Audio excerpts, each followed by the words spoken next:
What's up, everybody? Hope you guys are doing good this Wednesday, and it's time to throw down the recommended watch schedule for college football this week if you want to keep up with prospects.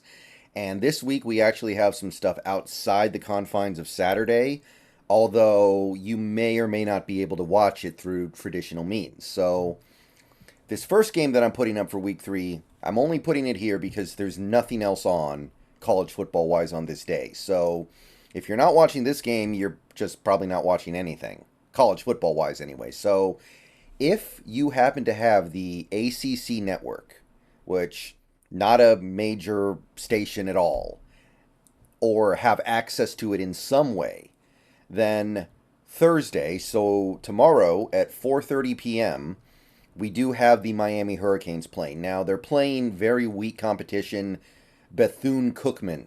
So Miami's probably going to win by like 5, 6 touchdowns.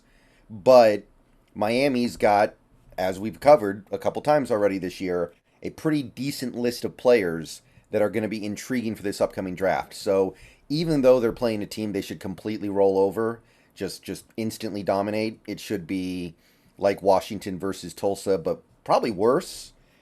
You may as well. Van Dyke, Javion Cohen, Leonard Taylor, Cameron Kinchins, James Williams. It's a pretty formidable set of players. So, yeah, that's the one game on Thursday that I think is worth checking out, and a lot of people may not be able to check it out because it's on the ACC network. Okay, that gets us to Saturday. Nothing really going on Friday that caught my attention. So let's go to Saturday, starting early. It's a pretty strong early and afternoon slate, by the way.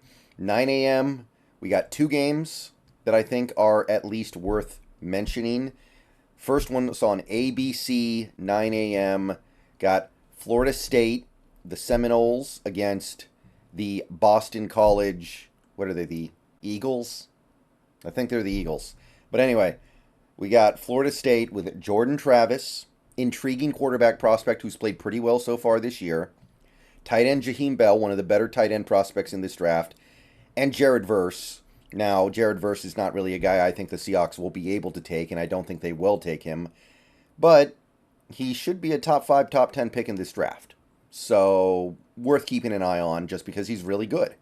And if the opportunity is there for the Seahawks to get him, then I don't think they would pass up on that because of how good he is.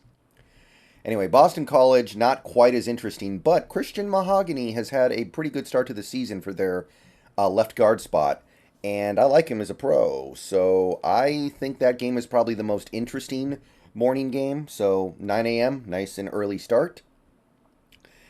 At the same time, however, we do have a 9 a.m. Fox start between Penn State and Illinois. It's not super spicy over on Fox yet, but we've got Demion, I'm probably mispronouncing that, I apologize. Demion Robinson, the edge from Penn State, probably first round pick, at least as of right now, versus Illinois with one of the top defensive linemen in this class, Jerzon Newton, who I've talked about a little bit before. Illinois does not have a very good defense this year, but Jerzon Newton played well last week. He had 2 sacks. So Jerzon Newton is definitely going to be a guy to keep an eye on here, even though the Illinois defense has taken a massive step back this year, and he alone is worth keeping an eye on. That takes us to the afternoon slate. We've got 12:30 starts. We've got 2 12:30 starts. This first one's on CBS.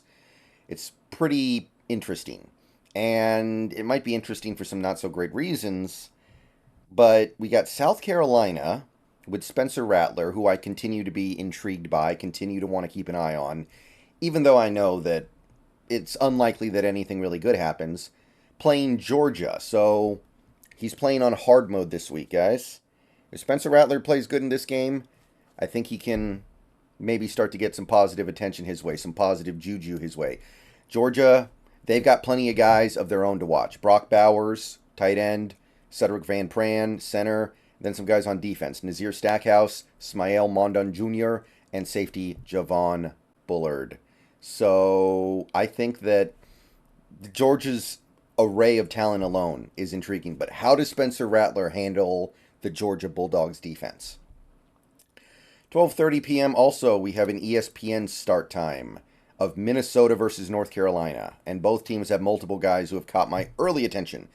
Brevin Spanford, tight end. Tyler Nubbin, safety for Minnesota. Nubbin's had a really good start to the season, by the way. And North Carolina, of course, has quarterback Drake May. They also have tight end Bryson Nesbitt.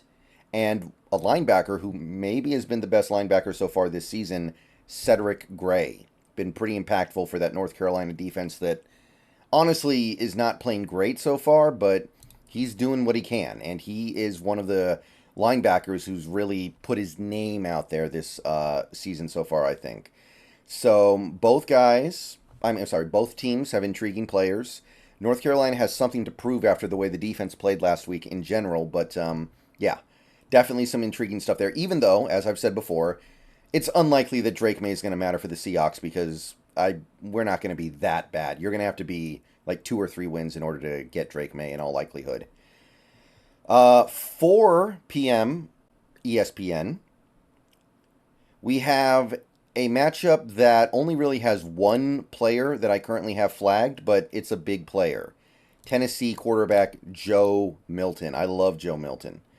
And I know he didn't play great last week, but he ended up putting up a pretty decent performance. He eventually came around. He figured it out a little bit, was able to win that game pretty easily. And look, Joe Milton, you're drafting him for his traits. You're drafting him for his cannon arm and his pretty decent ability to use his legs. You're not drafting him because he's going to be ready to go win a Super Bowl from day one. So I'm not going to be scared off by games like that. He's playing Florida, and Florida doesn't really have anybody I have flagged right now, but there's probably someone somewhere on that roster who is intriguing. I just haven't found him yet. Some people are saying the 400-pound nose tackle. Maybe. I can't even remember his name off the top of my head. It seems like the Seahawks are not super interested in going super girthy on their defensive line right now, though. So, the one way or the other. But Florida's a pretty good team. They should be at least okay. So it's a little bit of a challenge for Joe Milton, too. So that level's pretty interesting as well. And then I only have one game left. The evening slate is not great. There are some interesting games, but they're not on major networks. And a lot of the games don't really have anybody that I care about. So the only thing I found, 5 o'clock p.m., Fox, TCU versus Houston. I know it's not much, but I'm doing the best with what I have, guys. Right guard Brandon Coleman playing for TCU. He's worth keeping an eye on. He's worth watching. I usually try to find at least one 7 o'clock or 7:30 start, but I just wasn't that impressed. I just wasn't that intrigued by anything I saw in that area of the schedule. So this is what I got. So let me know what you guys think. Did I miss anything? Is there anything else you want to keep an eye on? I mean, obviously, me personally, I'm going to be watching Washington, and they do have some players. Washington does have some players this year at 2, but objectively speaking, I think this is the schedule to watch. Okay, see you guys later. Bow down to Washington. Go Seahawks. And that's how I would recommend watching college football this week if you want to see the best, most intriguing prospects.